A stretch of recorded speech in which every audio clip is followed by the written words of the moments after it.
देखिए, इसके पहले आपने पढ़ा था जंतु जगत के बारे में। किसके बारे में? जंतु जगत कंप्लीट हो गया था आपका। आज हम पढ़ेंगे कक्षा 11 का बायोलॉजी का तीसरा चैप्टर। आपके चैप्टर का नाम है वनस्पति जगत।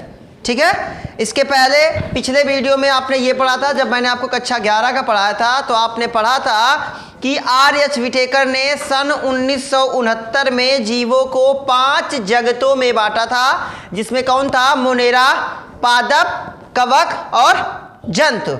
ठीक है, तो अब हम पढ़ेंगे चैप्टर 3 में वनस्पति जगत के बारे में। हम पढ़ेंगे कि वनस्पति जगत या पेड़ पौधों को कितने भागों में बांटा गया।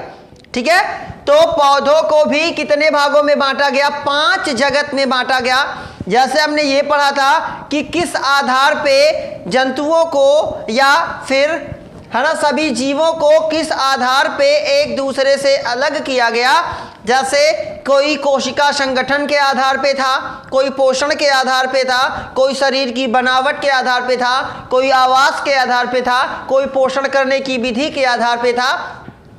मतलब आर.एच. विटेकर ने जीवों को अलग अलग आधार पर या अलग अलग लक्षणों के आधार पे उन्हें अलग अलग जगतों में रखा था। लेकिन आज हम पढ़ेंगे पादप के बारे में कि पौधे भी जो होते हैं वो अलग अलग कैटेगरी के होते हैं। हालांकि अगर आप संरचना की बात, शारीरिक बनावट की बात करें तो मैंने आपको ये बताया है पौधे 3 प्रकार के होते हैं शारीरिक बनावट के आधार पे। नंबर 1 होता है शाक, झाड़ी और वृक्ष, है ना। शाक, झाड़ी और वृक्ष। शाक के अंतर्गत वे पौधे आते हैं जिनका जड़, तना और पत्ती सब क्या होता है? कोमल होता है। जैसे धनिया, पालक, आप इस सीजन में चल रहा है बथुआ, है ना, ये किसके? मेथी, ये किसके अंतर्गत आते हैं? ये शाक के अंतर्गत आते हैं। दूसरा होता है झाड़ी। झाड़ी के अंतर्गत वे पौधे आते हैं जिनकी टहनियाँ या जिनके शरीर पे कांटे पाए जाते हैं और उनकी टहनियाँ आपस में उलझी हुई नजर आती हैं, वे झाड़ी के अंतर्गत आते हैं। क्लियर हुआ यहाँ तक? वृक्ष की बात करें तो वृक्ष वे होते हैं जिनकी जड़ें बहुत लंबी, मतलब गहराई तक जाती हैं और लंबाई चौड़ाई दोनों में फैलती हैं, जिनका तना क्या होता है? बहुत कठोर होता है और शरीर पे बहुत सारी पत्तियां पाई जाती हैं और वे पत्तियां भी कठोर होती हैं। ठीक है, ये था क्या? डिफिनेशन किसका था? पौधों को, पौधे कितने प्रकार के होते हैं, लेकिन वो किस आधार पे था? शरीर की बनावट के आधार पे। आज हम जानेंगे कि पौधे जो होते हैं वो किन लक्षणों के आधार पे उन्हें कितने भागों में बांटा गया। तो याद करिएगा, पौधों को भी हमने 5 जगत में बांटा हुआ है। नंबर 1 होता है थैलोफाइटा, नंबर 2 होता है ब्रायोफाइटा और नंबर 3 होता है टेरिडोफाइटा, नंबर 4 होता है आवृत्त बीजी और नंबर 5 होता है अनावृत्त बीजी। कहने का मतलब देखिए, थैलोफाइटा के अंतर्गत शैवाल आता है, शैवाल को ही थैलोफाइटा बोला जाता है। ठीक है, आगे जब हम पढ़ेंगे तो विस्तार से आपको मिलेगा। थैलोफाइटा, ब्रायोफाइटा, टेरिडोफाइटा, आवृत्त बीजी और अनावृत्त बीजी। यहां तक किसी को कोई दिक्कत नहीं है। आगे बात करते हैं शैवाल। याद रखेंगे, जब पादप जगत को बांटा गया तो निम्न श्रेणी से उच्च श्रेणी के अंतर्गत रखा गया। जैसे आपने देखा था जब जीवों को बांटा गया तो पहले सबसे छोटा जीव, मतलब एक कोशिकी, है ना, बहुकोशिकी, निम्न कोटि से उच्च कोटि के जीवों को रखा गया। वैसे पौधों में भी किस आधार पर रखा गया? तो पहले सबसे निम्न कोटि का पौधा, उससे उच्च कोटि का पौधा, ये उससे उच्च कोटि का पौधा, ये उससे उच्च कोटि का पौधा और ये सबसे विकसित पौधा। समझ गए? कभी अगर ये पूछ लिया जाए कि पौधों में सबसे ज्यादा विकसित कौन सा पौधा होता है तो कौन होता है? अनावृत्त बीजी। कैसे होता है, क्यों होता है, ये हम पढ़ेंगे। देखिए, थैलोफाइटा में क्या होता है? थैलोफाइटा में जड़, तना, पत्ती नहीं पाई जाती।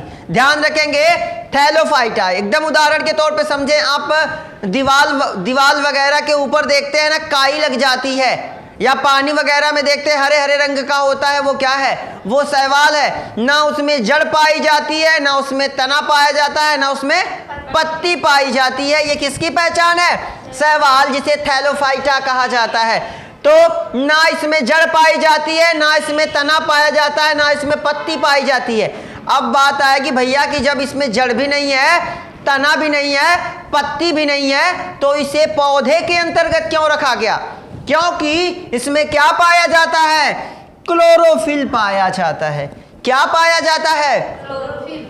मैं ये क्यों लिखा हूं? ताकि आपको ये याद दिलाया जा सके कि जब हमने एक लक्षण ये भी लिया था, जब इस जीवों को अलग अलग क्यों रखा गया था, क्यों रखा गया था अलग अलग जगत में, तो आपने पढ़ा था पोषण के आधार पे। तो पोषण के आधार पे जीव कितने प्रकार के थे? दो थे, एक था स्वपोषी और दूसरा परपोषी। स्वपोषी वह था जो अपना भोजन स्वयं बनाता था। किसके कारण? क्लोरोफिल के कारण, प्रकाश संश्लेषण करके। तो जो प्रकाश संश्लेषण कर रहा था वो किसके अंतर्गत आता था? पादप जगत के अंतर्गत आता था। तो इसीलिए मैंने इसे लिखा है, क्योंकि क्लोरोफिल शैवाल को पौधों के अंदर क्यों रखा गया? पादप जगत में क्यों रखा गया? क्योंकि इसके अंदर क्या पाया जाता है?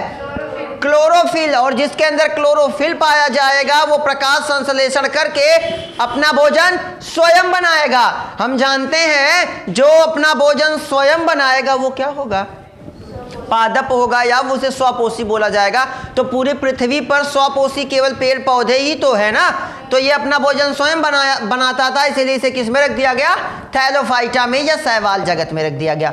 समझ में आ गई ना बात? याद रखेंगे थैलोफाइटा के अंतर्गत, है ना, वे पौधे आते हैं जिनमें ना जड़ होती है, ना तना होती है, ना पत्ती। लेकिन इन्हें तब पौधे में क्यों रखा गया? क्योंकि इनमें क्या पाया जाता था? क्लोरोफिल। और क्लोरोफिल के कारण ही ये कैसे दिखाई देते हैं? हरे। जब मैं शैवाल का आपको अंतर बताऊंगा, शैवाल के बारे में हम पढ़ेंगे, तो आपको सारी चीजें क्लियर हो जाएंगी। आगे ब्रायोफाइटा। अब कहेंगे भाई थैलोफाइटा से ब्रायोफाइटा में क्या अंतर है? तो ब्रायोफाइटा में भी जड़, तना, पत्ती पाई जाती है। याद रखेंगे, इससे विकसित हुआ कि नहीं हुआ? विकसित। भाई इसमें नहीं पाई जाती, इसमें पाई जाती, तो इससे विकसित हुआ।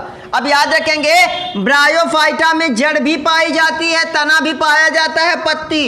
लेकिन जो ब्रायोफाइटा की जड़ होती है उसे जड़ ना कह के क्या बोला जाता है? राइजाइड बोला जाता है। क्या बोला जाता है?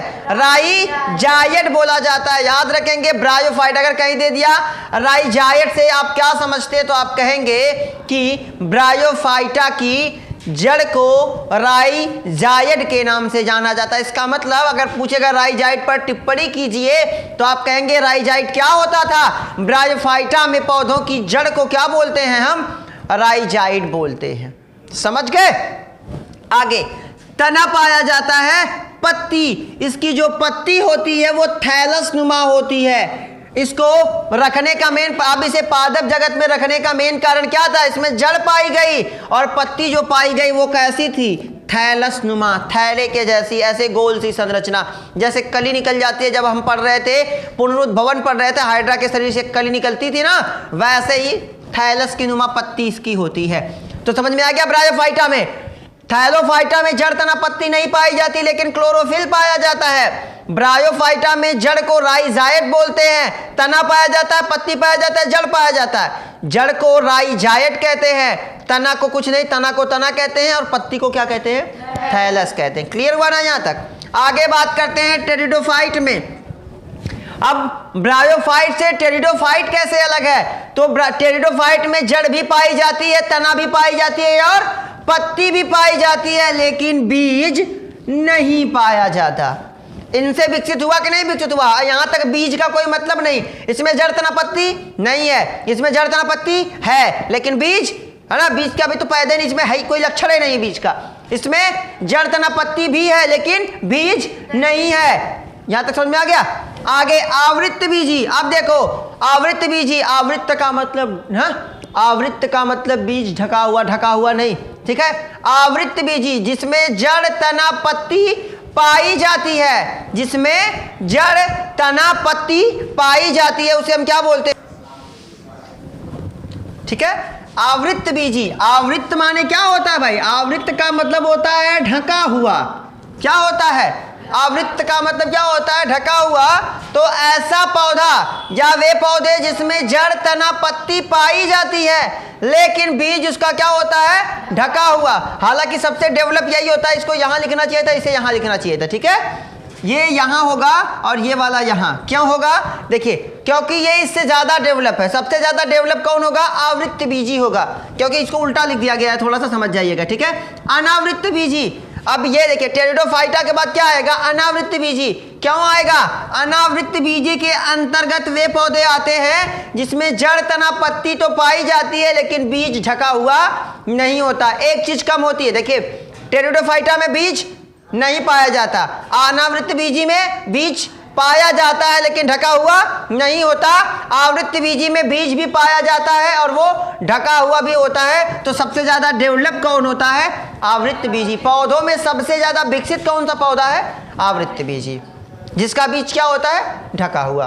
क्लियर हो गया यहां तक? चलिए आगे अब हम पढ़ेंगे, एक एक जगत के बारे में हम पढ़ते चलेंगे। अब हम पढ़ेंगे किसके बारे में? शैवाल के बारे में, ठीक है? ये आधी जानकारी है शैवाल की, इसके बाद फिर पूरी जानकारी। आज हम इसको पूरा कंप्लीट करेंगे शैवाल को, ठीक है? शैवाल, शैवाल क्या होता है? आप देखते हैं पोखरी, तालाब, अलग अलग जगह पे जहाँ पानी वगैरह होता है या कभी कभार बरसात हो जाती है, दीवार के आसपास भी आप देखते हैं जो हरे रंग की संरचना होती है, वो क्या है? शैवाल है, ठीक है? इसके बारे में पढ़ते हैं। शैवाल कैसे पहचानेंगे कि शैवाल है? तो शैवाल में क्या पाया जाता है? क्लोरोफिल। अब याद रखेंगे, जिसके अंदर क्लोरोफिल पाया जाएगा वह स्वपोषी होगा कि परपोषी होगा? स्वपोषी। दूसरा पॉइंट, संवहन तंत्र, ये स्वपोषी होते हैं, ठीक है? पहला पॉइंट, इनमें क्लोरोफिल पाया जाता है जिसकी उपस्थिति में ये प्रकाश संश्लेषण करके अपना भोजन स्वयं बनाते हैं, इसलिए इन्हें क्या बोला जाता है? स्वपोषी बोला जाता है। दूसरा पॉइंट। अब तीसरा पॉइंट, संवहन तंत्र नहीं पाया जाता। संवहन तंत्र का मतलब जाइलम और फ्लोएम। आप जानते हैं मनुष्यों में किसी पदार्थ को एक स्थान से दूसरे स्थान तक ले जाने का काम कौन करता है? जाइलम फ्लोएम पौधों में पाया जाता है ना? कौन करता है भाई? रुधिर करता है, रक्त करता है। और पौधों में कौन करता है? पौधों में जाइलम और फ्लोएम किसका काम करते हैं? किसी पदार्थ को एक स्थान से दूसरे स्थान तक ले जाने का काम। जब मैंने आपको प्रकाश संश्लेषण पढ़ाया था तो मैंने बताया था कि जमीन के नीचे से खनिज लवण को कौन लाता है? जाइलम लाता है। और फ्लोएम क्या करता है कि प्रकाश संश्लेषण द्वारा बने पौधे भोजन को पौधों के विभिन्न भागों तक पहुंचाने का काम कौन करता है? फ्लोएम करता है। तो उसे ही संवहन तंत्र के नाम से पूछेगा, पौधों में संवहन तंत्र किसे कहते हैं? तो आप क्या बोलेंगे? जाइलम और फ्लोएम को, ठीक है? लेकिन जो शैवाल होते हैं इनमें संवहन तंत्र नहीं पाया जाता। संवहन तंत्र का मतलब ना इनमें जाइलम पाया जाता है ना इनमें फ्लोएम पाया जाता है। क्लियर हुआ बात यहां तक? आगे अब बात करते हैं जनन की। ये जनन कैसे करते हैं? मैंने आपको बताया था, पिछले वीडियो में भी बताया था, किसी जीव की 3-4 चीजें आपको याद होनी चाहिए। पहला आवास, दूसरा पोषण और तीसरा जनन, है ना? वो जनन कैसा करता है, ठीक है? आगे देख लेते हैं, बहुत सारी चीजें हैं, कोई दिक्कत नहीं। तो जनन, ये 3 तरह से जनन करते हैं। ये वर्धी जनन कर सकते हैं, लैंगिक कर सकते हैं, अलैंगिक जनन कर सकते हैं। लैंगिक जनन, अलैंगिक जनन और वर्धी जनन। आगे हम पढ़ेंगे कैसे वर्धी जनन क्या होता है, लैंगिक जनन क्या होता है, अलैंगिक जनन क्या होता है। हालांकि इसके बारे में आपने पढ़ा हुआ है, ठीक है? लैंगिक जनन याद रखेंगे कि शैवाल में लैंगिक जनन भी होता है, अलैंगिक जनन भी होता है, वर्धी जनन भी होता है। लेकिन जब लैंगिक जनन होता है तो भ्रूण नहीं बनता। आप जानते हैं, जैसे मनुष्य की बात करें तो नर युग्मक, मादा युग्मक मिलके क्या बनाते थे? युग्मनज। और युग्मनज आगे चल के क्या बनता था? भ्रूण। भ्रूण आगे विकसित होकर क्या बनता था? नई संतान बनता था। लेकिन यहां शैवाल में क्या होता है? भ्रूण बनता ही नहीं। मतलब क्या? लैंगिक जनन के बाद सीधे किसकी उत्पत्ति होती है? युग्मनज। और उसके बाद सीधा कौन बन जाता है? संतति बन जाती है। कैसे बनती है हम पढ़ेंगे आगे। यहां तक समझ में आ गया? जनन कैसे करते हैं शैवाल? तो वर्धी जनन भी करते हैं, लैंगिक जनन भी करते हैं और अलैंगिक जनन भी करते हैं। आगे इसके बारे में कुछ और जानकारी लेते हैं। तो शैवाल क्या काम करते हैं? शैवालों के अध्ययन को, जब आप जैसे बैक्टीरिया के बारे में जब आप पढ़ रहे थे तो क्या बोला जाता था? बैक्टीरियोलॉजी। जीवों के बारे में पढ़ते थे, है ना? जंतुओं के बारे में तो जूलॉजी, पौधों के बारे में तो बॉटनी, है कि नहीं? कोशिका के बारे में तो साइटोलॉजी। वैसे ही जब आप शैवाल के बारे में पढ़ेंगे तो उसे क्या बोला जाता है? फाइकोलॉजी। फाइकोलॉजी क्यों कहा गया? क्योंकि वो फंगस से बना हुआ ना। हाँ, तो किससे? फाइकोलॉजी। शैवालों के अध्ययन को क्या बोला जाता है? फाइकोलॉजी बोला जाता है। इनमें जड़ तना पत्ती, इसके पहले मैंने बताया था अभी शैवालों के लक्षण में हम पढ़ रहे हैं, इनमें जड़ तना पत्ती नहीं पाई जाती और इनका शरीर कैसा होता है? थैलस नुमा होता है, मतलब गोल लंबी संरचना। कोई संरचना हो सकती है, लंबी हो सकती है, तंतुमय हो सकती है ना, मतलब कॉलोनीमय हो सकती है, तंतुमय हो सकती है या सूत्रवत हो सकती है, लंबी लंबी हो सकती है, गोल गोल हो सकती है। ठीक है, आगे अधिकांश जलीय होते हैं। ज्यादातर शैवाल कहाँ पाए जाते हैं भाई? जल में पाए जाते हैं। आप देखते हैं ना समुद्र वगैरह में, है ना। मैंने आपको एक कहानी बताई थी कि एक बार समुद्र जो था, जो लाल सागर है, वो लाल क्यों होता है, किसकी वजह से होता है? तो इसी की वजह से शैवाल, जब अधिकता में बहुत सारे शैवाल पानी के अंदर लाल वाले हो जाएंगे तो पानी का रंग कैसा दिखेगा? लाल दिखेगा। ठीक है, आगे बात करते हैं। भाई मैंने बताया ना कि इनमें जड़ तना पत्ती पाई जाती है लेकिन क्लोरोफिल, है ना, जड़ तना पत्ती नहीं पाई जाती लेकिन क्लोरोफिल पाया जाता है। तो जब क्लोरोफिल पाया जाएगा तो वो क्या करेंगे? प्रकाश संश्लेषण करेंगे, और जो प्रकाश संश्लेषण करेगा वो स्वपोषी होगा। यहां तक बात समझ में आ गई। आगे बात करते हैं आवास। ये ज्यादातर कहां पाए जाते हैं? तो याद रखेंगे, ये ताजे पानी में भी पाए जाते हैं, समुद्री पानी में भी पाए जाते हैं और गर्म झरने में भी पाए जाते हैं। यहां से एग्जाम्पल से पूछे जाते हैं कि ताजे पानी में कौन सा शैवाल पाया जाता है, तो नाम क्या बताएंगे? वालवाक्स, क्लोरेला, कारा। ठीक है, कहने का मतलब है पूछेगा कि ज्यादातर, मैंने आपको बताया भी ना, अधिकांश जलीय होते हैं। जो अधिकांश शैवाल होते हैं वो कैसे होते हैं? जलीय होते हैं। तो पूछेगा कि जलीय में सबसे ज्यादा कहां पाए जाते हैं या आवास इनका ज्यादा? पूछेगा कि शैवाल का मुख्य आवास कहां है या किस जगह पे वो पाया जाता है, तो आप क्या कहेंगे? वो ताजे पानी में भी पाया जाता है, वह समुद्री पानी में भी पाया जाता है, वो गर्म झरने में भी पाया जाता है। अब पूछेगा ताजे पानी में कौन सा शैवाल पाया जाता है, तो कहेंगे वालवाक्स, क्लोरेला, कारा। ठीक है, अब बात आ जाएगी समुद्र में भी ये पाया जाता है, सरगासम, लेमिनेरिया, है ना। पूछेगा समुद्री जल में पाए जाने वाले शैवाल का नाम बताएंगे, तो आप कहेंगे सरगासम और लेमिनेरिया। पूछेगा गर्म झरने में कौन पाया जाता है, तो याद रखेंगे गर्म झरने में पाया जाने वाला जो शैवाल है वो है मासीलेटोरिया, मासीलेटोरिया। ठीक है, कभी पूछेगा कि गर्म झरने में कौन सा शैवाल पाया जाता है, तो मासीलेटोरिया। ठीक है, अब देखो ये क्या है, अब इसके आधार पे भी आगे कुछ ऐसे भी शैवाल होते हैं जो अलग अलग जीवों के ऊपर शरीर के अंदर पाए जाते हैं, इनके बारे में हम पढ़ेंगे। तो देखिए, एक शैवाल है जिसका नाम है प्रोटोडर्मा। एक शैवाल है जिसका नाम क्या है भाई? प्रोटोडर्मा। कहां पाया जाता है? कछुए की पीठ पर। कभी आप कछुआ को देखिए, पाइए तो उसकी शरीर पे ऐसे करेंगे ना पीठ के ऊपर, तो फिसलन जैसा होगा, हरा हरा दिखेगा, क्योंकि उस पे क्या पाया जा रहा है? शैवाल। कौन सा शैवाल? प्रोटोडर्मा। पूछेगा कछुए के पीठ पे कौन सा शैवाल पाया जाता है, तो प्रोटोडर्मा। आगे शैवाल की बात करते हैं, क्लाइडोफोरा। क्लाइडोफोरा कहां पाया जाता है? घोंघे के ऊपर। आप घोंघा देख सकते हैं, ठीक है, घोंघे को देखेंगे, ये हर जगह लगभग नम जमीन पे पाए जाएंगे। ये किसके अंतर्गत आता है? ये आता है संघ मोलस्का के अंतर्गत। तो ये क्या होता है ना, कभी कभार आप सवाल पूछते हैं ना, वह कौन सा जीव है जो अपना घर अपने साथ लेके चलता है, तो वो कौन है? घोंघा। ठीक है, तो क्या होता है? क्लाइडोफोरा कहां पाया जाता है? घोंघे के ऊपर पाया जाता है। घोंघे के ऊपर पाया जाता है। आप घोंघे को देखेंगे ना, वो ऊपर से हरा हरा दिखता है। क्यों दिखता है? क्योंकि उसके ऊपर क्या पाया जा रहा है? शैवाल। कौन सा शैवाल पाया जा रहा है? क्लाइडोफोरा। आगे बात करेंगे अगले शैवाल की, जुक्लोरेला। क्या नाम है? जुक्लोरेला। ये कहां पाया जाता है? याद रखेंगे, ये क्या हमने पढ़ा? कछुए के सर पीठ पे, मतलब शरीर के बाहर, शरीर के, घोंघे के ऊपर मतलब शरीर के बाहर। ये क्या है? जुको, है ना, जुक्लोरेला, है ना। कहां पाया जाता है? हाइड्रा में। इसका मतलब शरीर के अंदर। समझ रहे हैं ना कि बात को? क्योंकि ये मैं क्यों बता रहा हूं अभी आपको समझ में आएगा। आगे बात करते हैं, ये कहां पाया जाता है जुक्लोरेला? हाइड्रा में। कहां? हाइड्रा में। अगले की बात करते हैं, आसीलेटोरिया। आसीलेटोरिया ये कुछ जंतु और मनुष्य की आंत में पाया जाने वाला शैवाल है। समझ रहे हैं? कहां पे?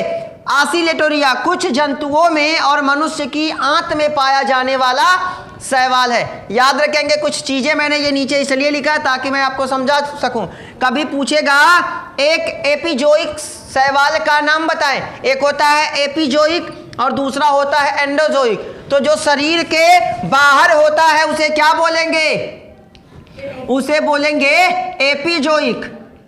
एपिजोइक इसका मतलब प्रोटोडर्मा कैसा है? प्रोटोडर्मा कैसा है? एपिजोइक। क्लाइडोफोरा कैसा है? एपिजोइक।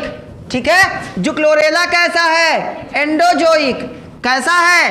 एंडोजोइक। क्यों एंडोजोइक है? क्योंकि ये शरीर के अंदर पाया जाता है। और ऑसिलेटोरिया क्या होगा? एंडोजोइक। तो याद रखेंगे कि वह शैवाल जो शरीर के अंदर होगा उसे एंडोजोइक बोला जाएगा, और जो शरीर के ऊपर होगा उसे क्या बोलेंगे?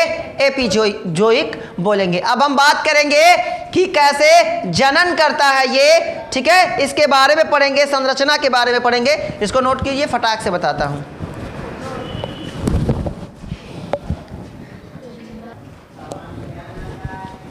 चलिए अब देखते हैं थोड़ा सा कि शैवाल संरचना के आधार पे, मैंने बताया ना कि अलग अलग, मतलब हमने पोषण समझ लिया। अब हम समझेंगे कि शैवाल संरचना के आधार पे कितने, शरीर की बनावट के आधार पे, जैसे जीव संरचना के आधार पे कितने प्रकार के होते हैं? 2 प्रकार के होते हैं। या तो वे एक कोशिकी होंगे या तो वे क्या होंगे भाई?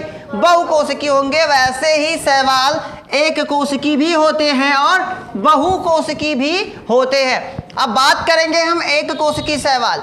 एक कोशिकी शैवाल में शैवाल 2 तरीके के होते हैं, ध्यान दीजिएगा। संरचना के आधार पे शैवाल 2 प्रकार के, या तो ना एक कोशिकी और दूसरा बहुकोशिकी, मतलब वे शैवाल जिनका निर्माण केवल एक कोशिका से हुआ। आपने पढ़ा है वे जीव जिनका निर्माण एक कोशिका से होता है वे क्या कहलाते हैं? एक कोशिकी कहलाते हैं। तो शैवाल एक कोशिकी भी होते हैं, बहुकोशिकी भी होते हैं।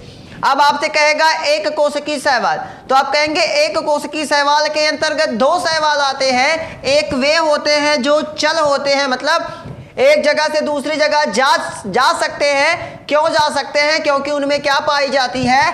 कशाभिका पाई जाती है। ये पीछे पूंछ जैसी संरचना, कशाभिका पाई जाती है। कुछ कुछ में पश्माभिका पाई जाती है।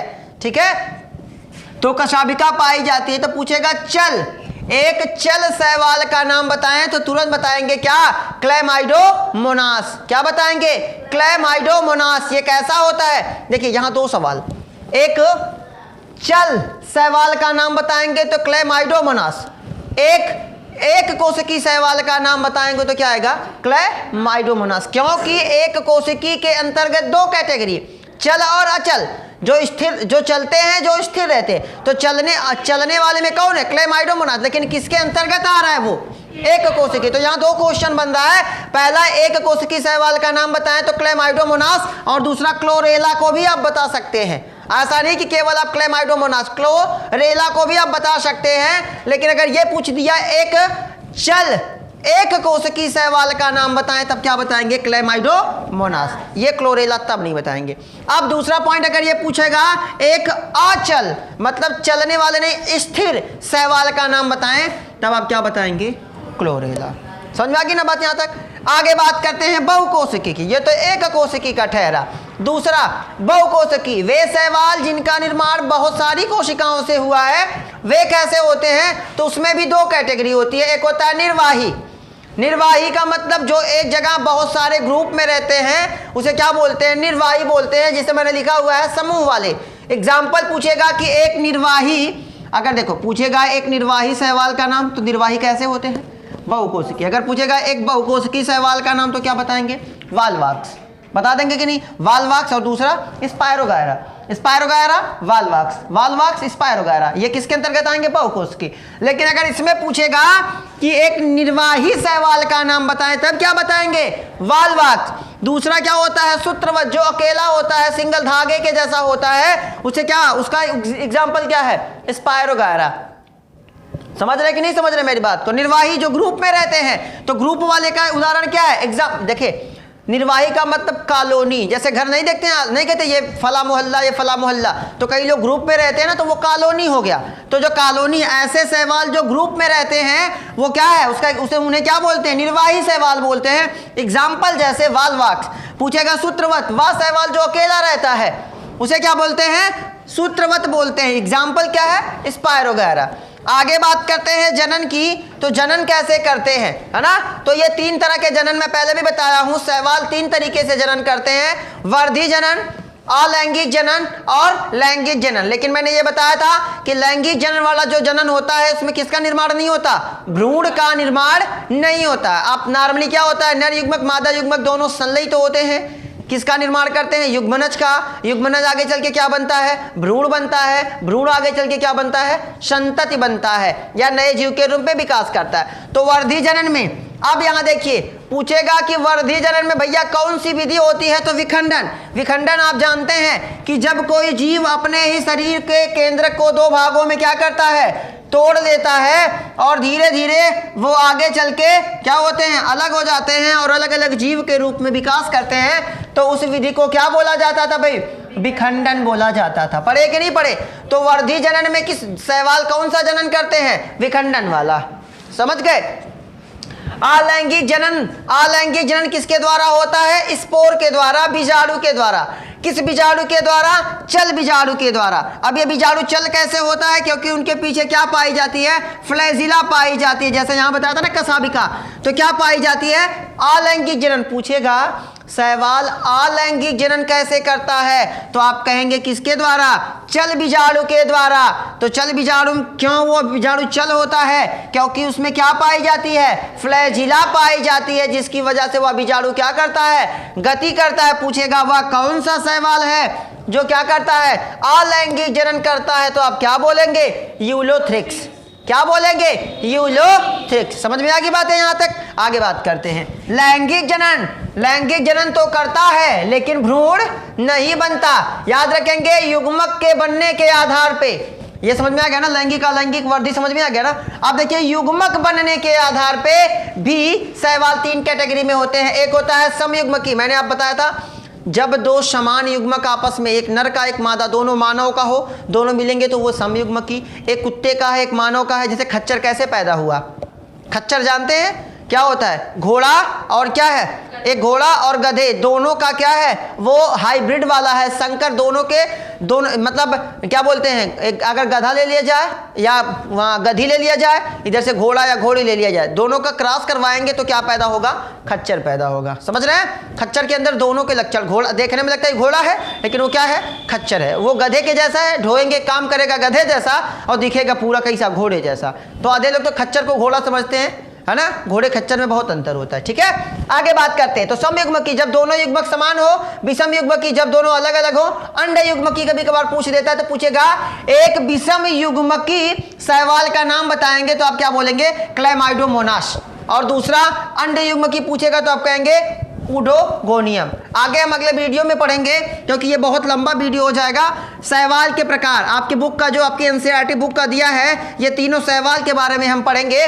क्लोरोफाइसी, देखिए याद रखेंगे, थोड़ा सा गलत लिखा गया है, क्लोरोफाइसी। क्लोरो का मतलब जिसमें क्लोरोफिल, तो जिसमें क्लोरोफिल होगा उसका कलर कैसा होगा, हरा। फियोफाइसी, ठीक है, दोनों दो मैं आपको समझा दूंगा तो आपको समझ। देखिए रोडो, रेड से समझिए, रोडो रेडो ना, रेड माने क्या होता है, तो रोडो को समझ जाएंगे लाल, ठीक है, और फियो को समझ जाएंगे लाल और हरे के बीच में क्या बन जाएगा, भूरा। तो पूछेगा एक चीज याद रखिएगा, क्लोरोफाइसी जो होता है उसका रंग कैसा होता है, हरा। फियोफाइसी रंग कैसा होता है, भूरा। रोडोफाइसी रंग कैसा होता है, लाल। अब क्यों, क्योंकि इसमें क्लोरोफिल पाया जाता है।